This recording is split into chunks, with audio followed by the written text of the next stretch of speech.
Welcome, everybody. Thank you for coming and thank you, Rabbi Address. I'm going to just have you start right in. Okay, let me see here. I did something that chopped the top of my head off. There we go. All right, here we go. Welcome, everybody. It's nice to see everybody, most of you. Some of you are eating dinner or watching the football game. So it's okay. I understand that. As a Philadelphia sports fan, there's nothing left other than sports. So let me review. Let me tell you where we're going to go tonight and put it in the context of where we've been, in case some of you were not here last week. Uh, and where we opened with a conversation about a theological foundation for our long and winding road, our growing older, and the four values of health, healing, holiness, and wholeness. And what we want to start today, this tonight, and the next two Monday nights, um, the 20th and the 27th, to take a look at some specific issues in the context of Jewish text and how our tradition can begin to has looked at them. So tonight, we're going to take a look at this whole issue of health and wellness, which continues to be extremely important. Next week, if I remember correctly, because I don't have the schedule right in front of me, um, I think we're scheduled to do the whole making sacred decisions, some of the bioethics stuff, the medical aid in dying. We're going to talk a little all about that next week, and the text. And I'm going to show you a theory of decision making, and we'll talk about some of the linkage between Judaism and medicine, which is which is very, very fascinating. In fact, next Wednesday, I think Wednesday, right after I get done with you guys on Monday night, next Wednesday, we're recording a whole day of podcasts, my podcasts, and one of them is going to be with his young doctor, um, an epidemiologist who wrote something for our website and on the Facebook page about trying to link spirituality and healthcare. And and this is actually becoming a little bit more popular than it was many years ago. There's an actual well, we'll save that for next week. Somebody I got a lot of feedback on my so if you're not muted, um, if you could mute so we don't get a lot of feedback. And then when you ask a question or something, unmute or throw something at the screen or wave or jump up and down so I know to call on you. Um, and then the last Monday night, which I think is the 27th, we're going to take a look at something which I'm very anxious to share with you. This whole explosion of new rituals that are all over the place now in the American Jewish community, and we're going to take a look at everything from uh, a meditation or a prayer upon signing an advance directive, all the way through something that we'll allude to tonight, the redefinition of adultery in light of Alzheimer's and dementia. Um, so that sort of like gives you where we are. So we're going to talk tonight about how we as a Jewish community and a tradition have approached this issue of health and wellness.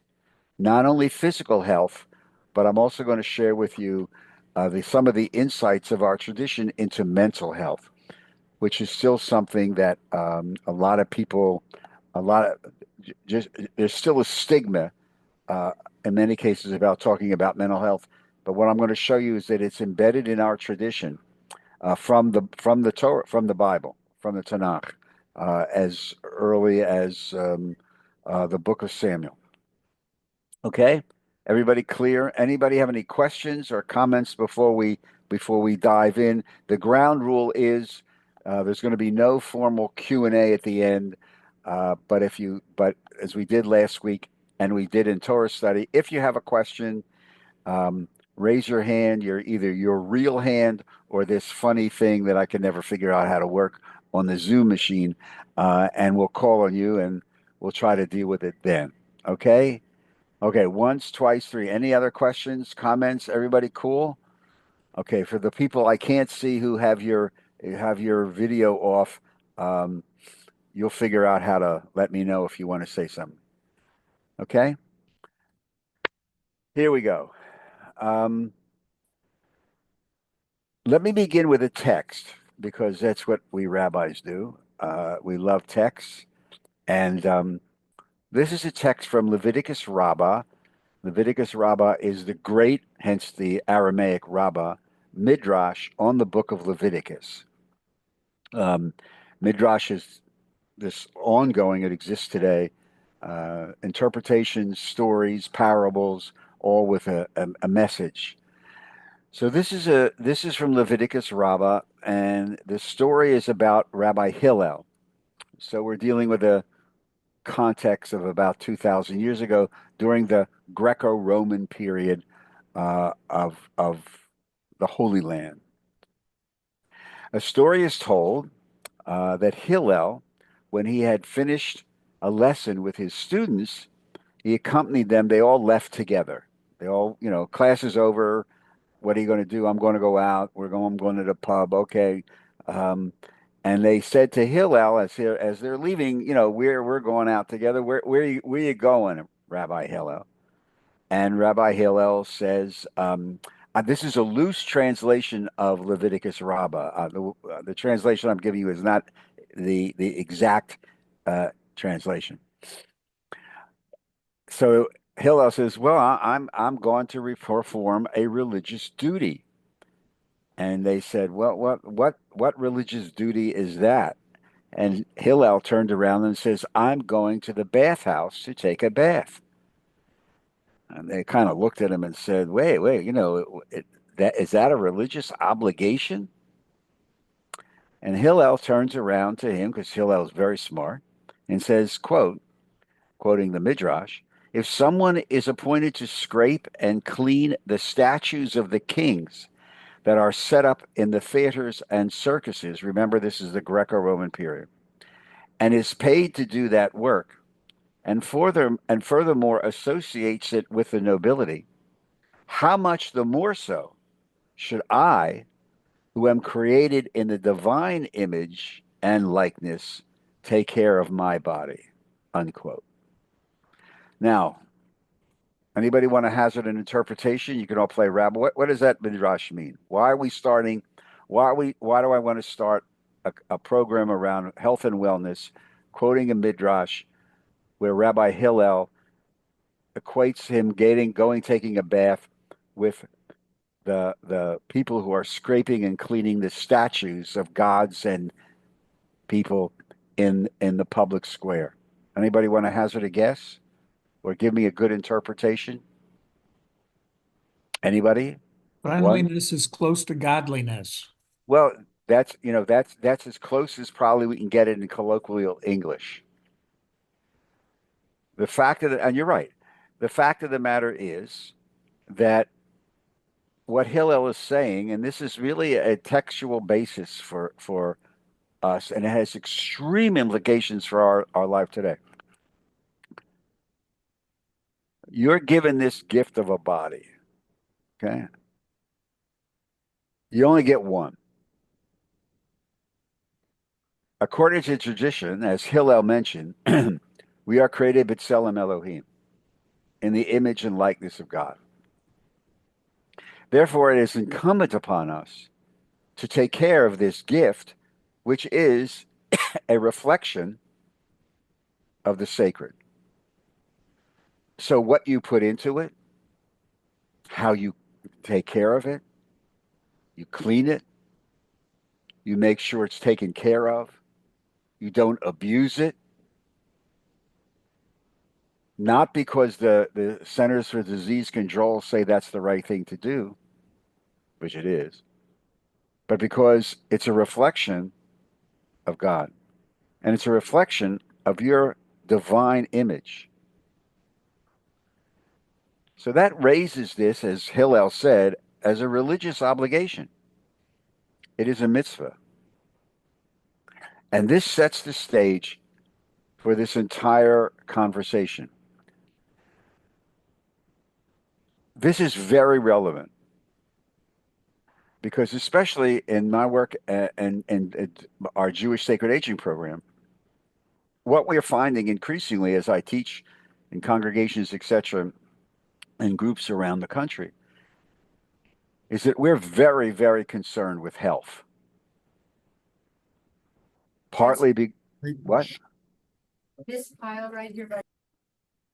Did somebody say something? Because I It's okay. is that okay? Yeah, Okay. it's okay. We're very concerned with health. Partly because many of us on this call, there's a couple dozen people here. Thank you very much. This is cool. Know people, a lot of our friends who are dealing with significant health issues, sometimes all of a sudden and sometimes chronic.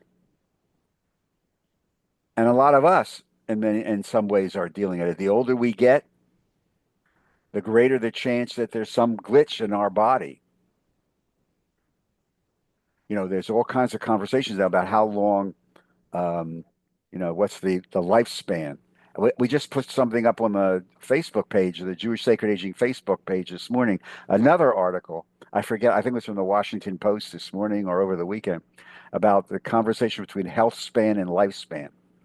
And there's a lot of literature now being written about this debate. We want to live long, live long, live long. We want to live long and stay healthy. If you live to be 120 years old in a fetal position, curled up in a skilled nursing home, being fed on a tube, is that living, quote unquote, which is that other one of the other tensions that we alluded to last week, the tension between living and existing. And there is a difference. And probably some of you know people who are living that challenge right now. So this idea of health um, is in our tradition rooted in the relationship that we have with the sacred. And also on a psychological level, I would submit to you, it also is rooted or it evolves from the relationship that we have of how we view ourselves. And this will dovetail into some of the mental health conversation later on. But if we take pride in who we are, if we have a good self-image, we are more likely, in many cases, to be cognizant of how we take care of our health. And if we let ourselves go for a variety of reasons, that may be an indication of some other psychological or spiritual challenges. And indeed, if you talk, I don't know whether there are mental health professionals on the call. If there are, you'll let me know. Yashim, you'll validate for me that a lot of times if you deal with patients who walk in or a client who walks into your office disheveled, unkempt, does not take care of themselves, that's an indication in many ways, a blatant indication that there really is something going on, not only physically, but perhaps even psychologically. That's all I'm suggesting to you. You can evolve from this lovely little midrash from Leviticus Rabbah. This stuff is really, really, really cool. It's and very modern. I think I mentioned last week to you, and we as like a precursor to this. So many of us, when we sit down with our friends at this stage in our life, we go to what many now people call the organ recital. The first 20 minutes of the conversation is, what doctor are you going to? I have this pain. I have that doctor, this medication. I got that medication. And somebody mentioned they called it the organ recital. The first time I heard it, I cracked up. But the fact of the matter is, I'm guilty of it myself. It's very, very, very true. So last week alluded to the fact that the medical model of Judaism is, I'm going to suggest to you, a holistic model that we understand this linkage between um, the mind and the body and the soul. And a lot of our literature takes is cognizant of that fact, and there are actual texts in the tradition that also validate that text. Um, in the prayer book itself. We talked about the curing and healing last week. Um, we talked a little bit about, remember, the veins and arteries prayer that we say in the morning, followed by the Eloha Neshama and the Tatabi prayer. So this linkage between the mind and the body. And we look at the text in many cases as well as an indication or proof text of of really staying healthy. And there are texts about that, some of which we'll deal with next week because they really speak to the idea of the physician and medical ethics.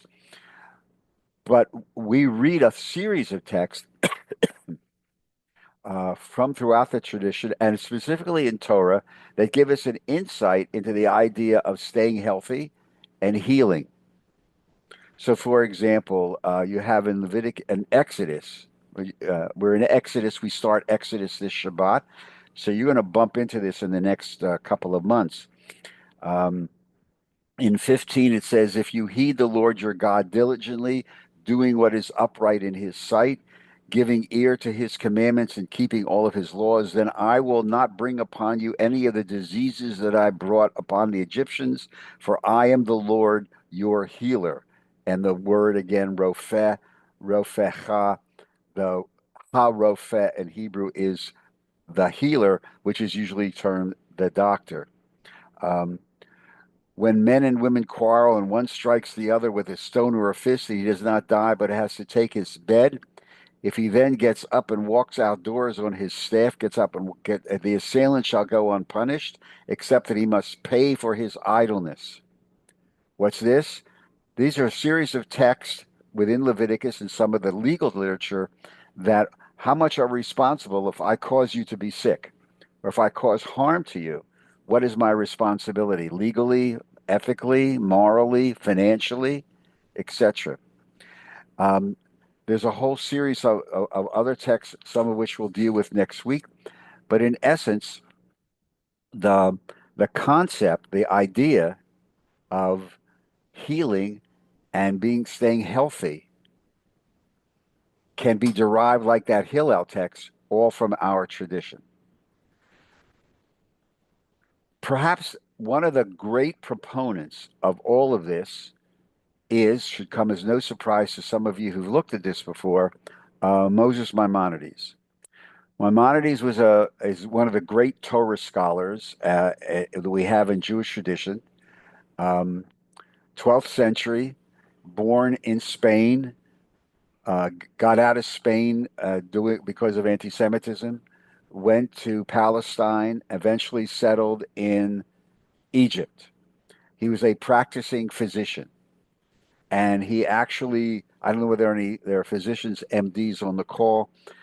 He was actually has written about his role as a physician to the court of the Sultan in Cairo. Some of his writings are very, very just you'd be talking to a doc right now that I didn't have time to do anything. I was so busy. People were lined up in my waiting room. It's really fascinating to see. Maimonides was trained in a tradition of the Greek physicians Galen. He was an Aristotelian philosopher. Uh, well, let me rephrase that. His theological, philosophical point of view was drawn from the Aristotelian ideas of emanations and um, a God that was far removed and that prized scholarship. Um, and so Maimonides in his writings, and you can read this in translations. There's volume and volume and volume of translations of Maimonides' writing on medicine and health, etc. So I'm going to share with you some insights into some of this, and I want you to remember this is 12th century, 12th, not 21st century. In fact, we still haven't figured this out. So this is a quote from a book on Maimonides' writings around some of this stuff. It's a book that was published about 30 years ago by two of the major Orthodox Jewish physicians who wrote in around Maimonides and issues of health and wellness. They quote the Moreh Nevuchim, which for those of you who have not studied Maimonides in the original, is called The Guide for the Perplexed. I do not recommend this book if you just want a quiet book to read at the beach or on your next flight, unless you wish to like fall asleep within 5 minutes. Because if you read it, even in the English, 5 minutes. When I took this class at HUC, it was a mandatory class. We had to take a class. If I wanted to, after class, come home and sit in my recliner and was tired, I would pick up this book, and probably within 5 minutes, I was having a wonderful nap. But that's another story for another time. Listen to this quote. Remember, this is 12th century. Maimonides describes in the Guide for the Perplexed the general objective of Torah law as the well-being of the body and the well-being of the soul. The well-being of the body and this is according to these scholars, and these things are part of Torah. Bodily well-being is established by removing violence from our midst, eliminating the pattern of everybody doing as he or she pleases, and by teaching good morals that produce a good social context. Like I said, we still haven't figured this out. The well-being of the soul is only attained after the well-being of the body has been secured. That's public policy, which we still haven't figured out. Maimonides argues that one who suffers from hunger, thirst, heat, or cold is incapable of grasping an idea, even if the idea is communicated to them by other people, and is even less likely to reach conclusions autonomously. However, if a person is in possession of the first perfection, that is the well-being of the body, that individual is able to acquire the second perfection, the well-being of the soul. This is the intent of the Torah commandments in their entirety, to effect perfection of the body and the soul. In other words, the Torah is vitally concerned with the human psychological state, the state of the human psyche. All these commandments of the Torah become, in a sense, metaclinical directives for meaningful living for the good of humankind, unquote. Now, to unpack that paragraph is mind-boggling. You can look at this not only as a sense of a doctor writing a text, you could look at it as a sense of a religious text, and you can look at this as a sense of public health policy. What is he saying? If you expect a kid to go to school and learn, but if the kid doesn't have enough to eat, doesn't have a proper housing and a proper environment, don't expect the kid to learn, because they won't. That the well-being, you have to be healthy physically and mentally in order to acquire perfection of the soul. Think about that. We're in 2025. You're going to see public policy, public health policy argued on all these hearings over the next couple of weeks. I will guarantee you, I will guarantee you that you will have to search far and wide to find the arguments and the morality and the ethics that are based upon exactly what Maimonides is talking about. Nancy, you have your hand up. I see. I think. I hope. Okay, can you hear me? I can hear you. Okay, all right. I won't be so succinct. So I always said I went into nursing like right after high school. And I used to say some of my first supervisors were nursing nuns who had left the convent. And I said, if I'd been Catholic, I would have been a nursing nun because I had all this spiritual part. But listening, I'm not so learned in the Bible or the Torah, but I think my parents and grandparents, were good Jews. I always got that from the evolution. But what I am thinking, and having worked in public health, stigma, mental health, I've been doing it, 59 years now.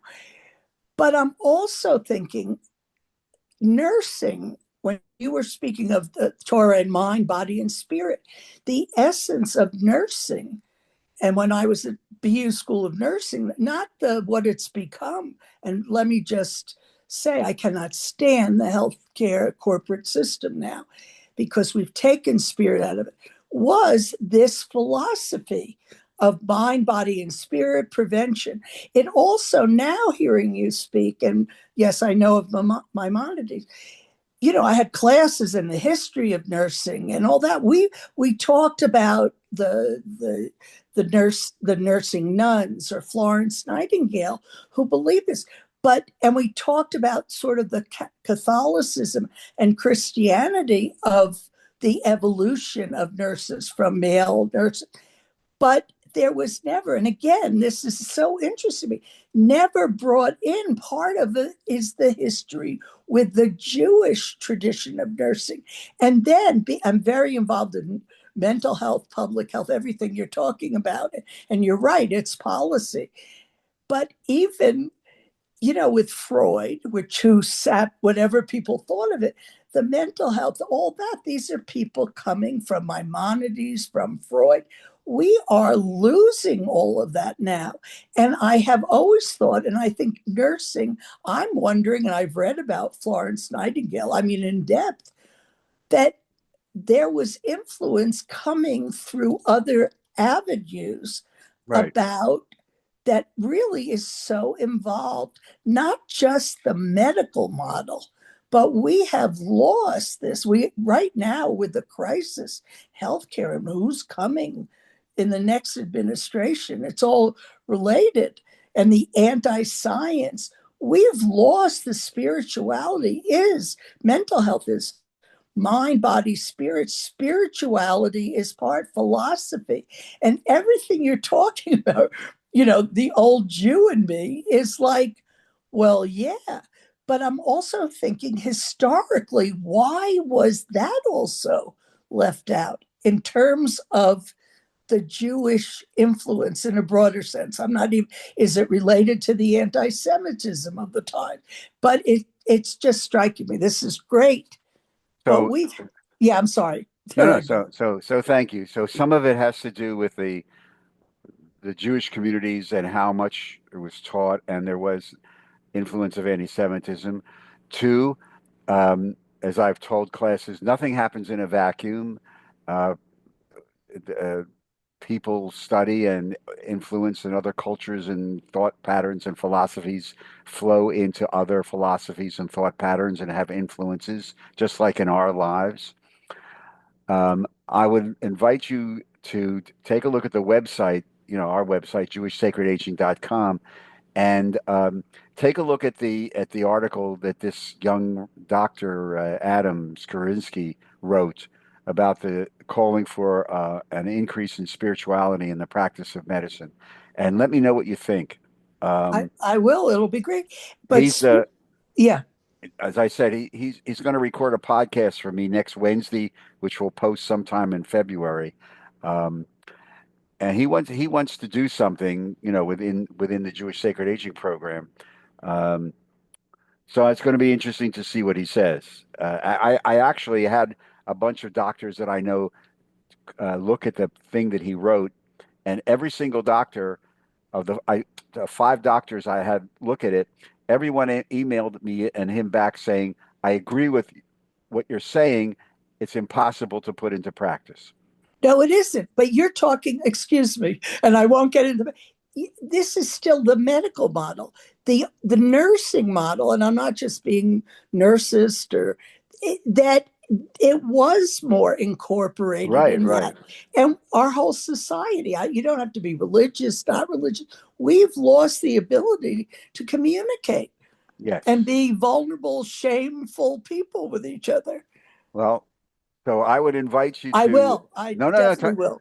time out. Okay. I would invite you to take a look at this, let it percolate, and why don't you think about writing this up from the nursing perspective for the website? Because I know some nurses who who follow this thing. Robin Cogan, who's actually a nurse that did a podcast for me a couple of years ago. I would invite you to write an article about this because I think this is the beginning of something here that is very, very important. Yes. But Thank you. no, This no, no, is no, no. This is why we do this, and one of the reasons why I'm very grateful to you guys for allowing me to teach this. We don't teach this enough in synagogue land. We just don't. And the richness of the tradition when it comes to health and wellness is so powerful, but we don't teach it enough. We still are more happy to teach miracle stories right. Well, I think it. than but Okay. And in healthcare too, we're on, the bureaucratic or the academic, and we lessen, just like what's happened in nursing. God forbid you're talking one to one in a down to earth way. And so also as a woman's profession, you have to tie it in. But when you it's go back to, I can just say something and I'll stop. Part of it, like even when you were talking about the text early and the punishment of God, and which was written 5,000 years ago, it's sometimes hard to get through. I think you do in the way you speak about religion, well, but get through that sort of paternalistic or whatever way of hell and damnation. I guess all that's right. what, No, no, no. All right. So yeah, again, I have to be reminded, everybody, that when you're dealing with a lot of these ancient texts, there is a theological foundation which goes against a lot of modernist theories. right. In other words, I can't speak for all of you, but I'm going to make a generalization that the majority of the 24 people in this call do not, N-O-T, believe that God brings about illness, that we understand that there's nothing supernatural in this issue, that it is based upon, we understand the science of it. In the tradition, and if you go to some of the classic text, even the Maimonides text they alluded to at the beginning, there's the understanding that God is behind a lot of this. But you have to put these writings in a historical context. But let me move on because we're going to run out of time. We haven't gotten to the other stuff yet. Um, Here's another example of this linkage as a holistic system in health, in the idea of health. Now, remember, Maimonides was a practicing physician. He wrote tons of stuff. Most of it is in translation. So, in his writings, Maimonides talks a lot about this mind-body connection. So, this this is an essay. It's a letter to the Sultan, dated, they think, around the end of the 12th century, where Maimonides is writing to um, the Sultan about how to treat people. He writes, "Let every physician remember that every ill person's heart is constricted and that every healthy person's heart is broadened. Therefore, let the physician relieve the patient of his psychological problems, which bring him to despondence, This will strengthen the patient's general health and is the first step in the treatment of any ill person. Certainly, when the patient's illness is primarily of a psychological nature, for example, hypochondriasis or melancholia, attention to the patient's psychological state is even more necessary. Maimonides demands from the physician and the patient. He expects the physician to be a reservoir of knowledge concerning the ethical, philosophical, and religious approaches to living, as well as an expert in diagnosis, understanding the body and pharmacotherapy. First, he says, the physician needs to obtain a clear understanding of the patient's subjective world and secure a diagnosis of the patient's psychological distress. Even if the psychological stress is not manifest, it is assumed to exist, and the physician is required to search for it. And only then, after the psychological workup, can the physician begin with a medical intervention. This is 12th century, ladies and gentlemen. Okay? This is not New Age. What Maimonides is saying is that when somebody walks into the office, the first thing I have to do, and yes, somebody, if this is before managed care, before you have to process people in every 15 minutes, okay? But I need to give you this insight into our tradition's ethical, moral, theological, spiritual point of view when it comes to wellness. The physician should be sitting down and saying, okay, Richard, what brings you to me today? Why are you here? Well, doctor, I have this pain in my stomach. I really can't get rid of it. I've had difficulty in the bathroom. So could you just give me an examination? Give me a pill. Give me something to relieve this pain. Well, before we do that, could you just take a couple of minutes? Tell me about how are things at home? How are things with the kids? Anything new with work? Your boss? Are you under significant stress in anywhere? Tell me about what's going on with your parents. What does this have to do with what's Maimonides saying?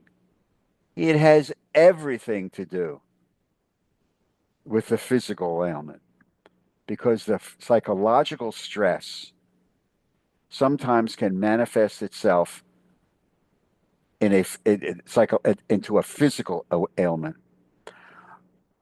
If you talk to people who do gerontological work, geriatricians, they will often, and because I've talked to these people, and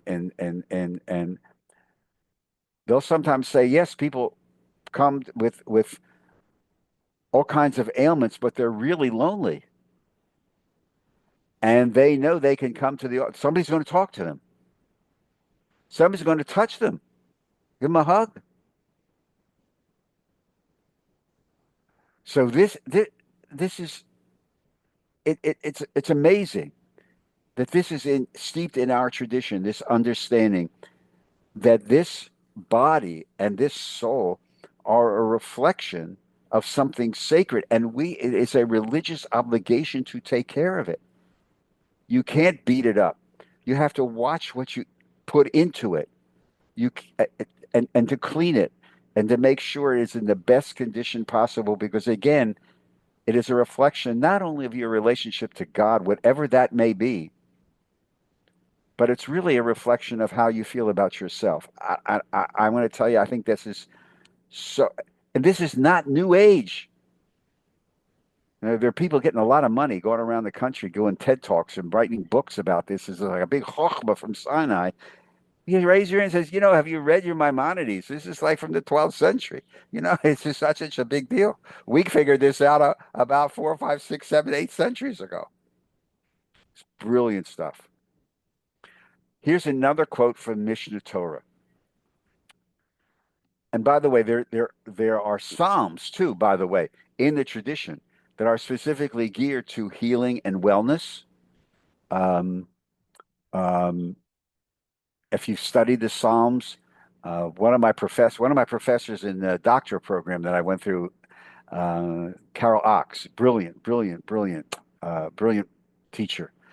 she were in a class one day and we are talking about Psalm. I think it was Psalm 119, which is a very long Psalm, long Psalm. It's an acrostic, and every paragraph began with a different letter of the Hebrew alphabet in sequence.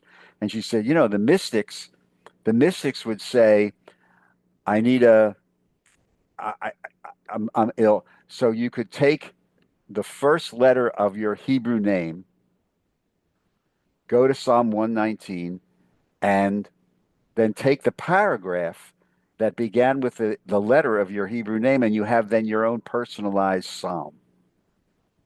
Try it out. You'll need a Hebrew, a book of Psalms, and so you can figure it out.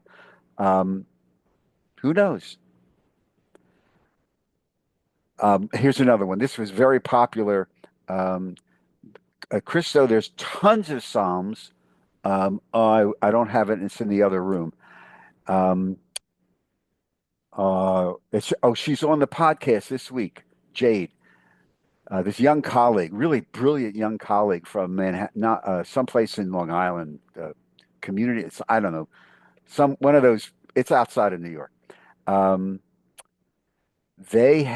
She just published a book, To Whom I Call. She takes Psalms. She's on the podcast this week. If you go to the website, you can listen to her. She's really smart. She takes moments of transition in life and then parallels them to certain Psalms. Um, if you have the books of Alden Solovy, Solovy, he's written 4 or 5 books that are published by the CCR Press. He's probably the leading liturgist and poet in English and Hebrew right now that we have in the world. He's in about 3 or 4 podcasts for me on his books. Christo, they cover everything. A lot of this stuff in wellness stuff. Um, there's a lot of material. We're going to talk a little bit of this in the ritual stuff in 2 weeks. During the pandemic, remember everybody had to wash their hands. We just got a letter from our doctor today saying in South Jersey the CDC, there's been an uptick in norovirus, whatever the hell that is, and she said the sanitizer, the Purell thing, doesn't do anything. You have to constantly wash your hands. Tractate Yoma. That's a Talmudic tractate. Talmudic tractate. I can't read the rest of your chat at 6 though. The quote. This is from 6th century, 5th or 6th century of the Common Era. Those who eat food with unwashed hands endanger their health because they are full of dangerous germs. Okay? Now, this is 6th century Babylonia, which Babylonia is modern Iran and Iraq. This is in the Talmud. If you don't you don't have to believe me. You can go check it out. Tractate Yoma, page 77b. What it is this is before germ therapy. But even the Talmudic scholars understood, and there's a context here about providing food after Yom Kippur. I won't bore you with the context. But you just can't handle things. You have to wash your hands, a sign of cleanliness. But it's also, what are you supposed to do? I'll get you in a second, Christo. What are you supposed to do before every meal? Before you eat? Yeah, you wash your hands. It's a sign also of water. That's a whole other conversation, which we don't have time to go into. Christo, bavakasha. Where are you, Christo? What I'm saying, Oh, there you are. what I'm saying in the chat was essentially all 150 chapters of the Psalms can be used for something. Right. I Absolutely. found some volumes of just the Psalms and occasionally bound with Proverbs.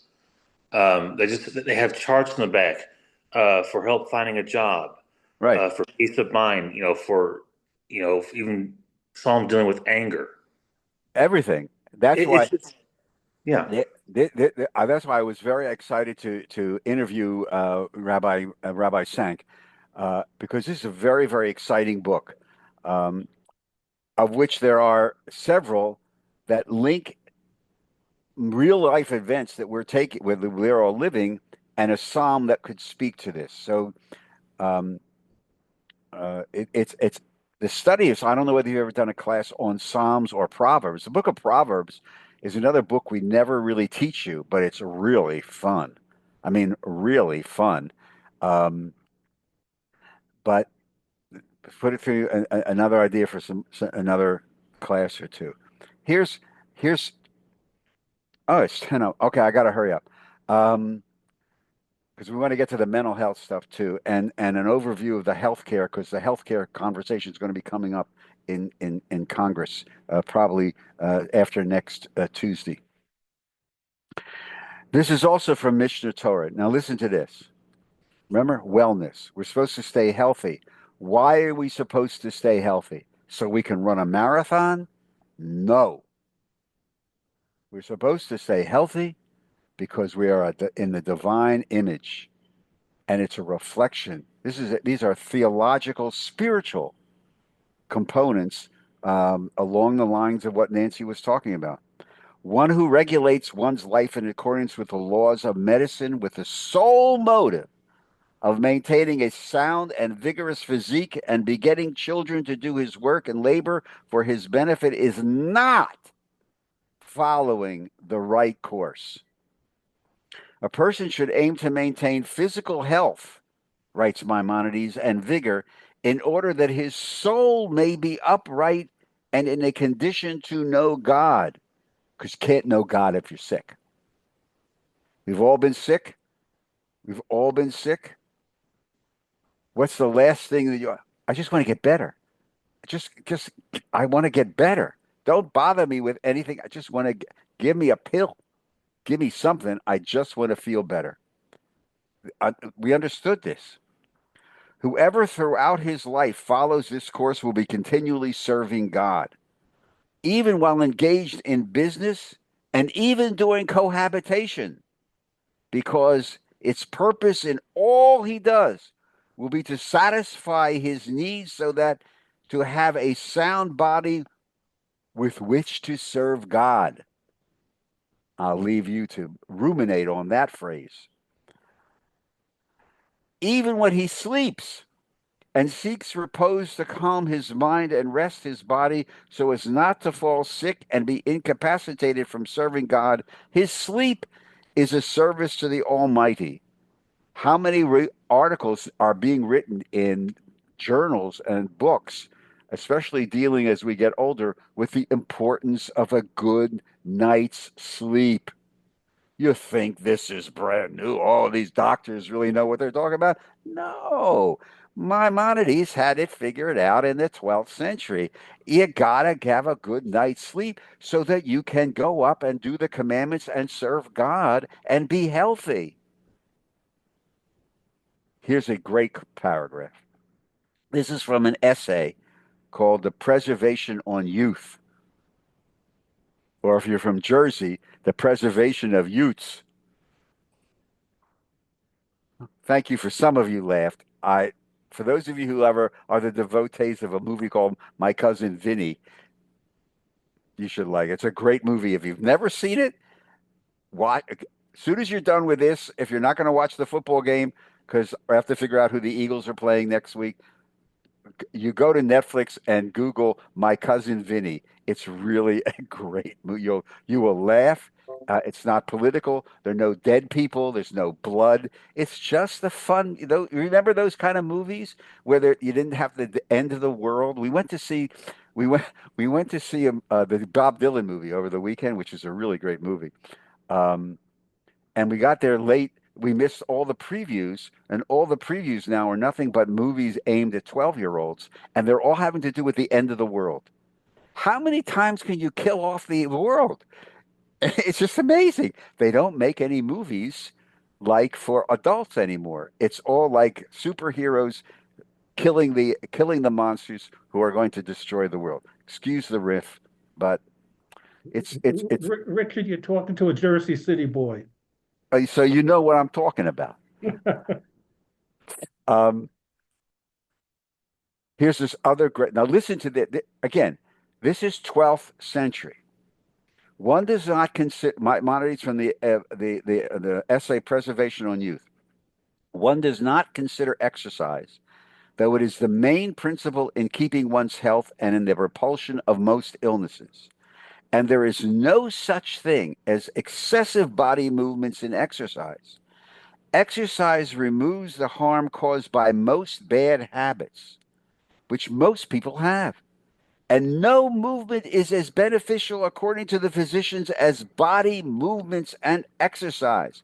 Exercise refers both to strong and weak movements, providing it is movement that is vigorous and affects breathing, increasing it. It's freaking aerobics. Get your heart beating. Get off the couch. This is Jewish. Violent exercise causes fatigue, and not everybody can stand that or needs it. But it is good for the preservation of health to shorten then those exercises. This is 12th century. You will go any newspaper, any magazine, AARP magazines, books, articles, TED Talks, talking heads on cable TV at 2 o'clock in the morning. Yes, you should get off your body. You get off the couch, do 150 minutes of exercises a week. This science has proven this. Science, schmience. This is Jewish. This is Jew, and it all goes back.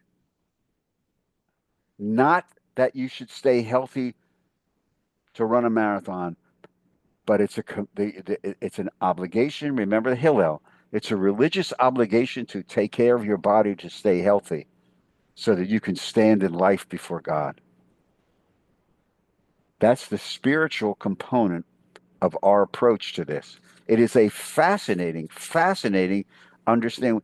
We don't teach this enough to people, because that means if you really understand this, it puts the concept of health in an entirely different, it elevates it from just, I want to feel good so that I can go to work, but it puts it on a spiritual plane, and it elevates this to something very, very, very sacred.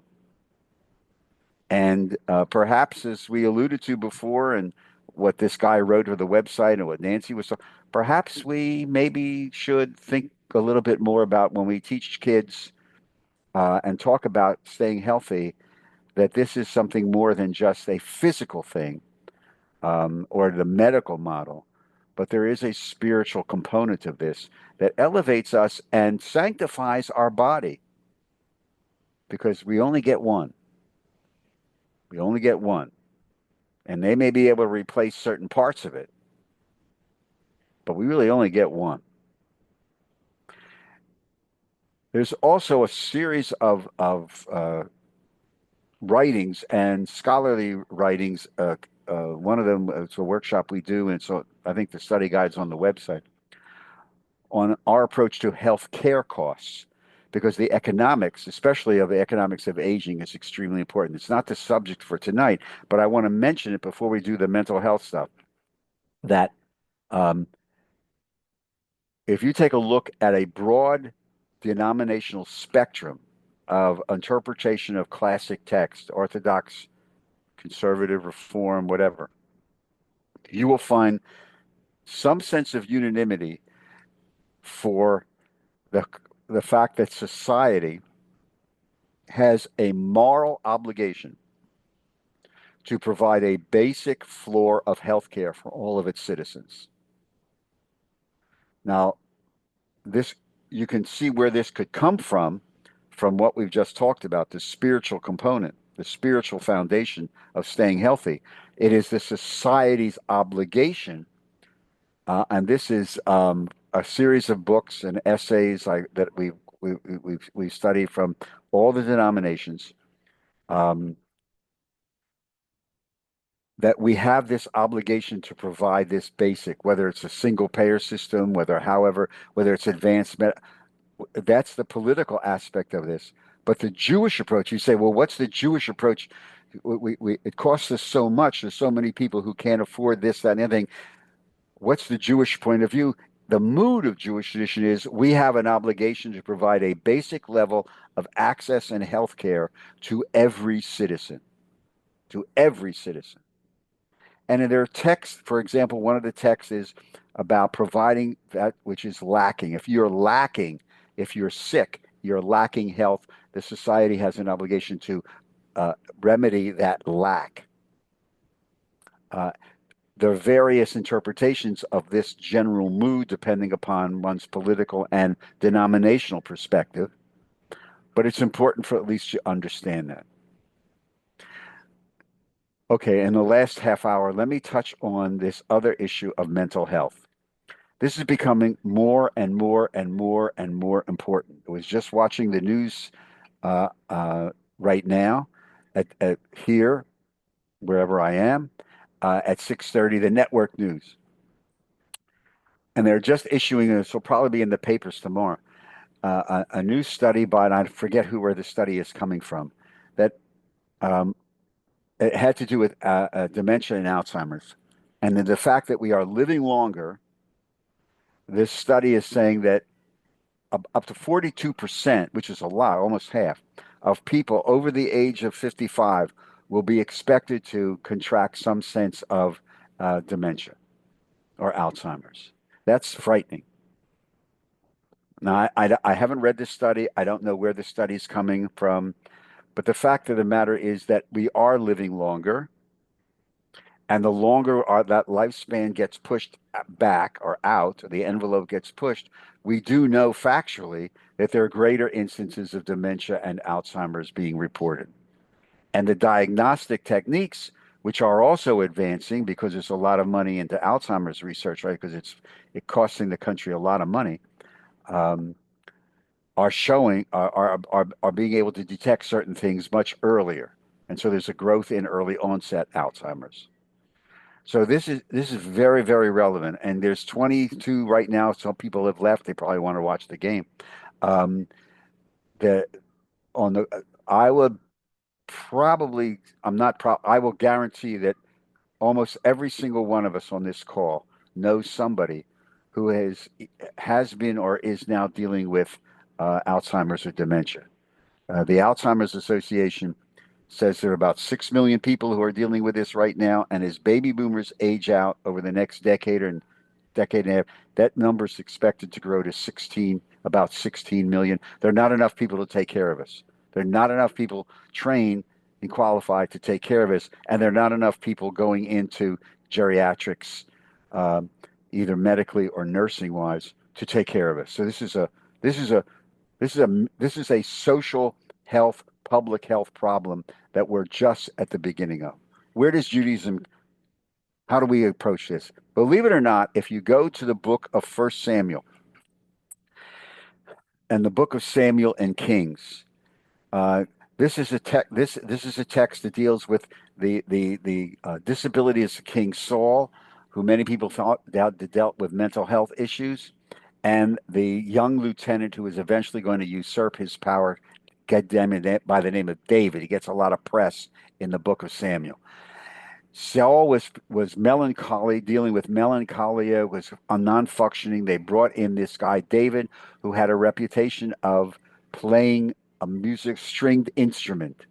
And in 1 Samuel 15 and 16, King Saul is, in the Hebrew, mentioned as suffering from ruach ra'ah. Ruach ra'ah. Ruach is spirit. Ra'ah is bad, evil. He was possessed with an evil spirit. And David played this musical instrument and soothed the king. This is music therapy. And it probably is one of the first uses. And this is basically the first use of this concept of ruach ra'ah and the interpretation that Saul was dealing with something. There's other texts in Samuel, Deuteronomy, Isaiah, Daniel, other parts of the Tanakh that talk about a vocabulary that seem to indicate words like mishugah, which talk about some sort of perhaps madness. You fast forward to the Talmud, okay? The Talmud, the Babylonian Talmud, 5th, 6th century of the Common Era, the Jerusalem Talmud, similarly. In Masechet Chagigah, page 3b, in Masechet Chagigah, that's a book, a chapter in the Torah and in the Talmud. There is an actual definition of someone dealing with a mental health concern. The context is about a bet din. Can I be a witness at a bet din, the Jewish court, if I am the Hebrew, the Talmudic Aramaic term is shoteh, Shoteh, shoteh in the English transliteration. The Talmud asks the following question. Again, can I be a witness in a court if I am a shoteh? Then the rabbis say, well, Ezehu shoteh. Who is a shoteh? A three-part definition. This is, again, centuries ago, before medical tests, anything else. It was a visual. I'm making this a diagnosis. I am making this judgment because what I see. Three-part definition of Ezehu Shoteh. One, someone who goes out alone at night where that's not usual. Two, someone who sleeps in a cemetery. Three, someone who tears their garments. The Talmud then says in a discussion, remember the Talmud is in conversations with rabbis around the text. So the Talmud then tries to conclude if all three of those things have to be at the same time to qualify a person as a shoteh, or if only one of these things is an indication of incompetence. So, of course, there's a rabbinic conversation. They don't agree. Rav Huna, one of the rabbis in the Talmud, says all three conditions have to be met. Rabbi Yochanan says, no, Huna, you're kukumuku. Only one has to be. The Talmud, we know that any one can be explained in a normal fashion. You can find an excuse for somebody acting out in a certain type of way. We do this all the time. We rationalize they're having a bad day. They had bad news. They had an accident. They're not feeling well. We rationalize this all the time, even today. The Talmud says we know that any one can be explained in a normal fashion. Thus, the definition must be altered to one who performs such actions in a way that would indicate abnormality. In other words, Joe could be doing some of these things. Just do it. That's what he does. He likes to go out and take long walks at night. It's very, very warm in the desert. Sometimes he can sleep outside on the cemetery on a slab, and it's cooler. He got so angry he can't control. He rips. But if somebody who never does this, who's never done this, all of a sudden their behavior becomes so out of the ordinary that it brings people's attention. This is why Joe never did this before. He's doing this before. Ah, he could be qualified then as a shoteh. And the Talmud goes on to say, why do we need all three actions? It may have plausible explanations. Then the three need not define a shoteh. Rabbi Huna says if there's only one act, we attempt to rationalize.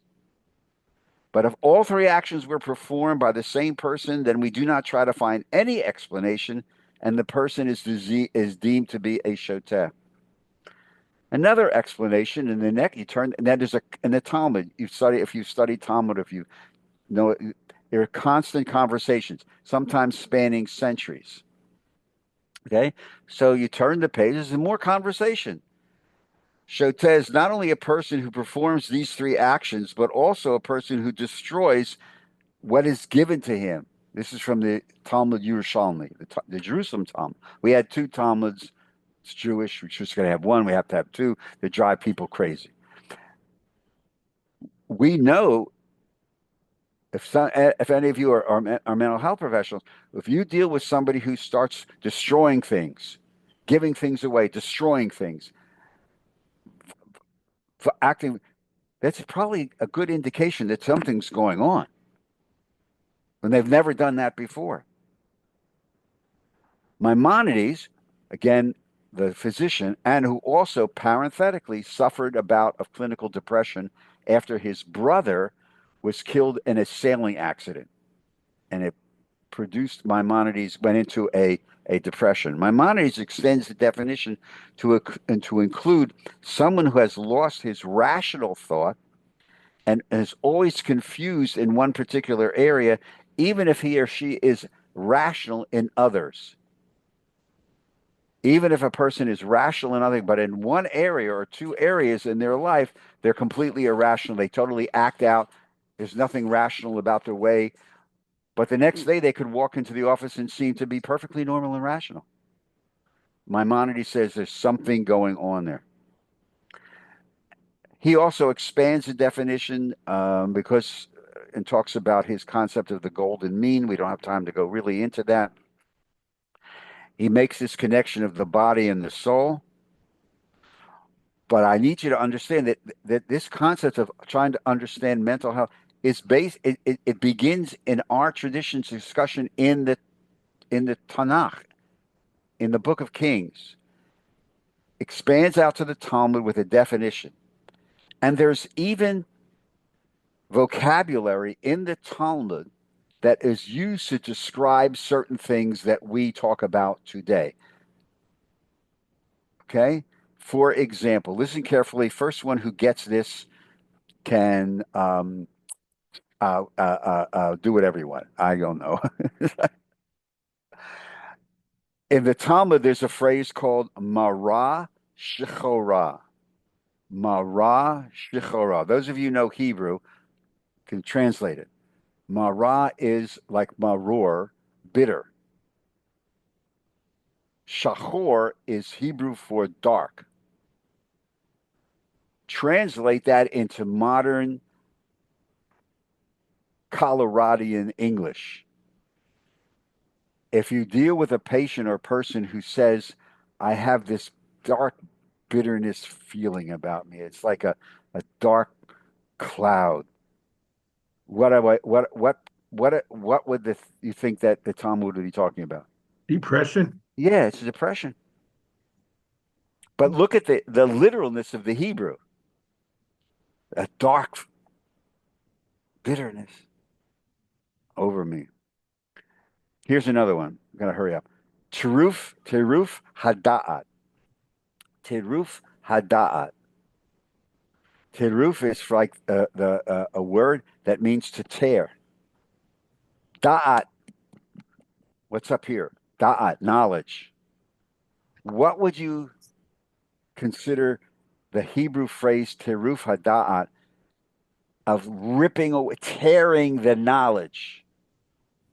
Forgetfulness, memory loss. Memory loss. Could be schizophrenia, could be Alzheimer's, could be dementia. But look at the literalness of the Hebrew. There's another phrase. This is really, really important. Oh, we're starting to lose a lot of people, so I had to hurry up. Okay, it's okay. Um, this phrase called sakanat nefesh. This is a threat. A nefesh is soul.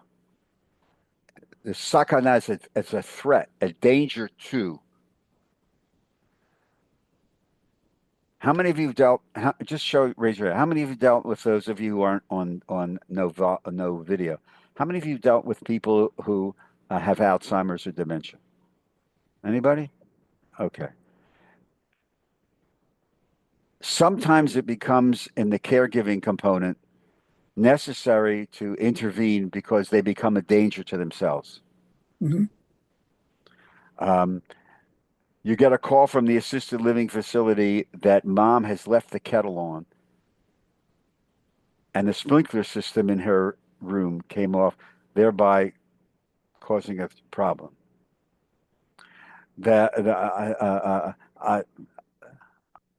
I have these little TIAs, but I'm still driving. And when you say I don't, why are you driving with these little strokes? I know I don't go along. I know how to go from my house to the synagogue, to the supermarket, and to my girlfriend Seal's house. But if you do that, and one of these situations occurs to you, not only do you put yourself in danger, you put everybody else on the road in danger. You can't do that. That's not Jewish. You've crossed over a line. So this actually has direct relevance to a lot of the situations dealing with mental health concerns where you're not only putting yourself in danger, doing harm to yourself, but by extension may put other people in danger, and therefore there has to be an intervention. These are just examples of vocabulary that really speak to a lot of the situations that we deal with in mental health issues, of which there's still a major stigma. Um, there are blessings. We have and when we get to the ritual stuff, I'll give you the Misha Berach that we had printed for mental health individuals and families dealing with mental health issues. So in case you ever did a service or a program around mental health, you can do it. And when you do a Misha Berach on a Friday night, if those of you go to services there or wherever you go, invariably there's a Misha Berach. Well, we published a special Misha Berach just for individuals and families dealing with mental health issues. There's even an advanced directive now. We may touch on this next week. That was developed by the University, a scholar, a doctor at the University of Washington in Seattle, an advanced directive for individuals who are diagnosed with early onset Alzheimer's. So you can make decisions while you're still mentally competent enough to make decisions, as opposed to in a situation where you're not cognizant of what you want to have happen. So this concept, this understanding of Judaism in the mental health as well as the physical health, what I wanted to show you tonight is that this stems from thousands of years of our tradition. We have been talking about this and trying to deal with this and working with this since the Tanakh, since the book of Samuel, okay, which talks about 10th century BCE and the monarchy moving forward to even now. And so even now we have prayers and psalms. More and more congregations, we've worked with them, have developed programs around mental health, and it is intergenerational because the mental health challenges and concerns for America's teenagers have never been more significant. Never been more significant.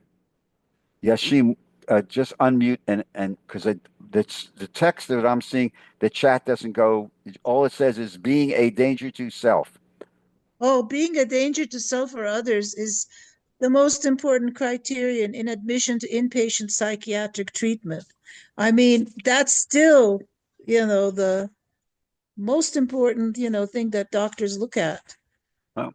And this is why that phrase in the Talmud is, as I said, the stuff we're talking about tonight is not theoretical. This is stuff that's being played out right now in families that you know, and maybe some of your own families, about issues of health and wellness, mental health, physical health. Some of us obsess about physical health. I'm one of them. I'm a hypochondriac. I'm one of those people that when I was a kid watching the medical shows, if you remember those doctor shows when we were kids, I had that disease. By the end of the hour, I knew I had that disease. But in all seriousness, this is not theoretical.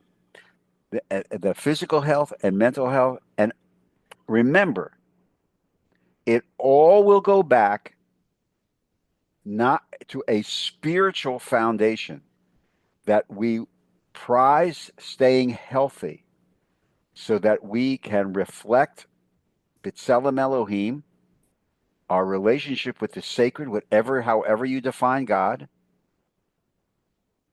and our relationship to our own self-image, how we view ourselves. And that's the spiritual aspect of this. That's not the medical model, it's the spiritual aspect, even in the mental health aspect of this, because this is all interconnected. Okay. Any other questions or comments before we bring this puppy to a close? There's a lot of information to try to, and we've skipped over a lot. I mean, if there's books on this, you can read about a lot of this stuff. There's, um, um, email me if you want some additional stuff. Elliot Dorff's book on matters of life and death has some sections on this. There's other books on Judaism and mental health, um, that, and tons of articles.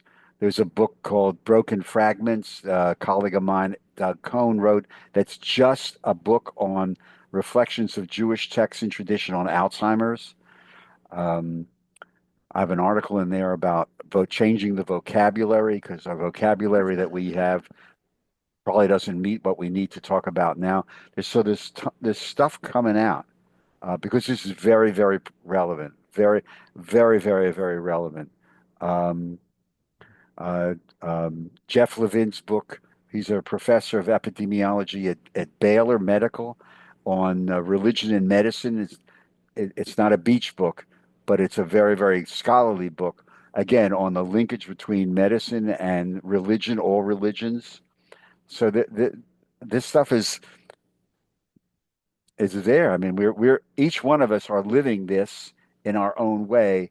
And if you take nothing else away from tonight, then an understanding that we're part of a religious tradition that really talks about this stuff and sees it in a context of a spiritual relationship with our self, soul, and the sacred, then I've done my job. Any questions, comments, criticisms? Sherry? Sorry, not a criticism. Um, just sort of a question, I guess. I don't know if this is part of Jewish tradition or not, but I'm just wondering. Um, I guess I've come to look at things like we are souls, and we get to have this body at this, during this lifetime, and so for that reason, it's like it's a privilege, and it's something to be grateful for, and take care of our bodies, you know, to serve our souls. And I don't know if that's the same or different as what you're talking about. Yeah, yes. Is that pretty And much just another way of yeah, well, that's part of what we do. And there are prayers in the morning service in Nisim B'chol Yom, which give thanks for the miracles that are. When you realize that at the present time, there are miracles taking place within our body, literally miracles. Oh yeah.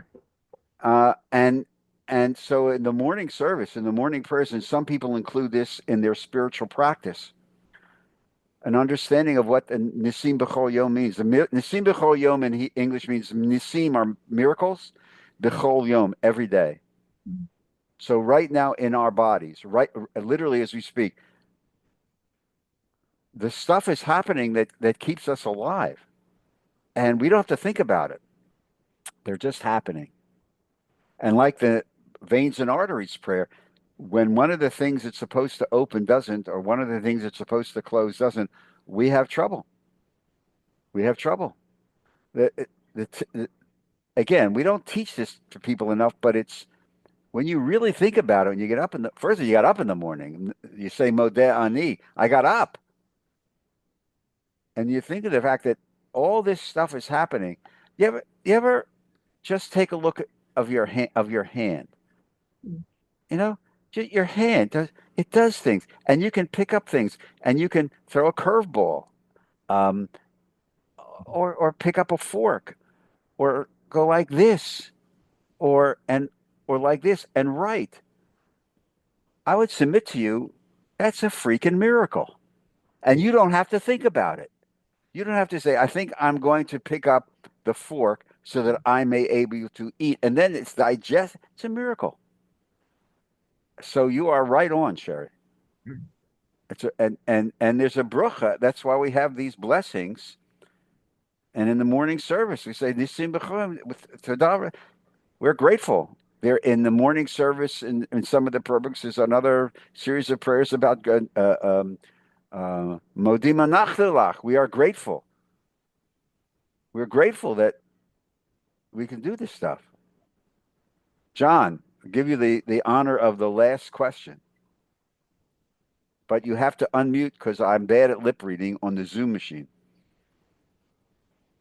Are you aware of the term social prescribing?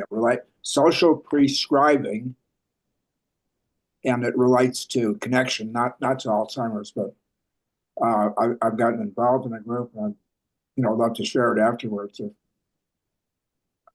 I'm not aware of it, and if you would email me stuff about it, I'd like to learn about it. Yeah, and I think they could. Seriously. Yeah, Uh, yeah. Yeah, email me at rfaddress@gmail.com. But there's a lot of this. I mean, one of the doctors that I've consulted with on the medical aid and dying stuff is very into a lot of this other. We used to call it alternative medicine 10, 15 years ago. It's not alternative anymore. There's a lot of people who they understand that there's this linkage, this linkage of so many different things that go into keeping us healthy. Um, it's just fascinating stuff. It really is fascinating stuff. Sherry, All right. I know you said John was going to be the last question, but I I, lied. um, another question I have is, I guess I've come to feel like there really is no healing without sort of this divine connection. I mean, that's just personally like my, what I've come to. And I just wonder if that's part of any of the Jewish texts. Yeah, well, remember last week we talked about this blessing in the morning service, in the morning Amidah. Heal us, O Lord, and we shall be healed. Save us, O God, and we shall be saved. And it talks about healing. It doesn't talk about cure. And the question that I always raise with people, we alluded to it last week, is it possible to be spiritually healed Mhm. but not be cured of a disease? And the answer is yes. Yeah. And so we may allude to this next week when we talk a little bit about the medical model, medical aspect of some of this, which is very spiritual. Um, you never ho There's always room in the Jewish medical model for the spiritual. There's always room for that. Yeah, John, that's it. Um, that there's always room. In the responsa, you never give up hope. And I've had physicians say, yeah, we sometimes we're trained on how to say certain things. This is a very serious situation. In most cases it is terminal. However, and it's the however, because Judaism is a civilization that never removes hope. I'm going to do a program on Shabbat for a congregation based upon the Torah portion. I want to talk to them about the words hope and faith. Because I'm fascinated by those words. I don't know what they mean. Um, but these people will tell me what they mean. Believe me. Um, but there's a difference between hope and faith. And I don't know. But yeah, but to your specific question, is there always in the mood of the Jewish tradition that sense of hope? The answer is yes. And if you don't believe me and you're under no obligation, always go back to the last scene in Fiddler on the Roof. After the Cossacks destroy in the pogrom and they're moving out and they're leaving Anatevka and the people have no home and they run to the rabbi and say, we thought we were going to wait for the Messiah here. And the rabbi turns around and says, we'll just have to wait for the Messiah someplace else. And that's such an insight into Jewish theology and philosophy. And it's the Aleinu, by the way. If you go to the services on Friday night or Shabbos morning, right after the Kaddish, right before Kaddish, is the beginning of the closing of the service, the Aleinu. Aleinu Shabbat Le'adon. If you look at that's a messianic prayer. And if you don't believe in a coming of a personal Messiah, it's a prayer about hope. It's a prayer about hope. We always include that sense of you never kn- to translate it into New Jerseyan, you never know. Ladies and gentlemen, have a great week. Sherry, you guys fly safe. Next Monday night, we're going to tackle how do we make a Jewish decision as life begins to change and ebb. We're going to talk about some of the texts. We're going to talk about a theory of decision making, how you can make a Jewish decision. And we'll probably touch on this whole controversy about medical aid in dying that we have in New Jersey. I just consulted with somebody who went through this process last Friday. So we'll see you. Stay safe. Have a great week, weekend, whatever. And I'll see you Monday night, same time, same station. Thank you so much, Rabbi. Thank you so much, Rabbi. Take care, guys. Thank you. Bye-bye. Thank you all for attending. Thank you all for being here. Nancy, you better write that article for me. Thank you, Rabbi. Good night. Bye-bye. Lila Tov. Tov. Tov.